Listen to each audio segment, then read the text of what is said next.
during the second semester of 1883, a true calamity suddenly appeared in the port of Mazatlan. Several steamers from Panama brought nearly 36 yellow fever patients, who instead of being quarantined, were allowed to live with the population, causing a true epidemic established in the port of Sinloa. Apparently, in just 15 days, from August 15 to 30 of that year, he sent more than 4,000 people to bed, and of those patients, 106 died in those 2 weeks, most of them people from external origin, which had recently arrived at the port. Those deaths became national news, so that a Catholic weekly reported that only on September 11 of that year, 13 people died in the port of Mazatlan, 11 of them for yellow fever. Among the deceased, there were both natives of the port as passengers or temporary visitors.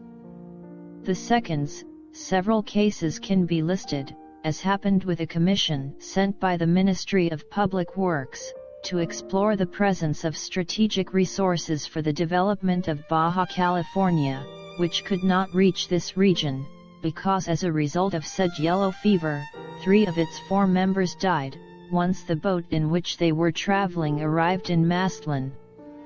Likewise, a particularly tragic case was faced by the opera company of Angela Peralta. Of the 38 members of this artistic company, with the exception of 3 of them, the rest fell ill with fever and many of them died. The list was headed by the owner herself, and tenor of the company, Mrs. Angela Peralta de Montiel, in addition to the master director, Pedro Chavez Aparicio, the absolute tenor Fausto Bellodi, the first tenor Panfilo Cabrera, the accountant Señor Agricola Armendariz. Of the members of the choir, the deceased were Mrs. Sofia González de Corona, Petra Escalante, Jovita Salinas, Felix Lopez, Enrique Ruiz Campa, and Mr. José Loreto. On that one-way trip, they were also accompanied by the machinist, Eusebio Valencia, and the tailors Juan and Carlos Zamora. The member of the orchestra, Mr. Santos Herrera, also died. Regarding the famous deceased singer, Barely Down to the Grave, she was already a source of inspiration for Mexican writers.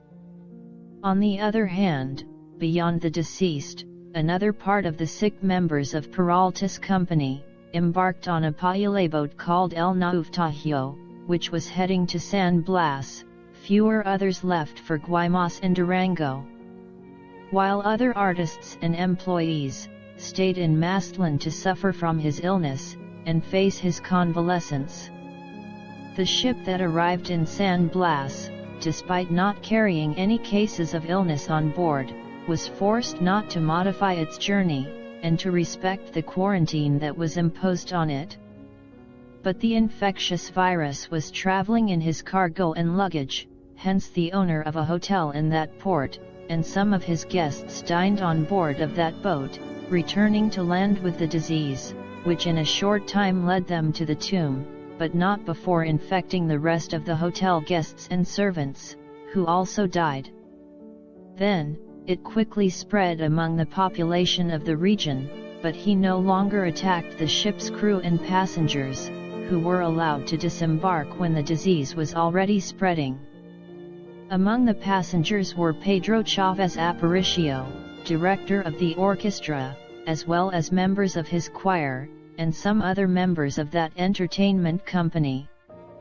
While those who remained in the port of Sinloa were Antonia Antonietti, soprano, Giuseppe Zeppelli di Villani, contralto, Vincenzo Villani, baritone, Clemente Bologna, low, like his wife, José Rivas, violin concertant, and Ismael Corona, prompter.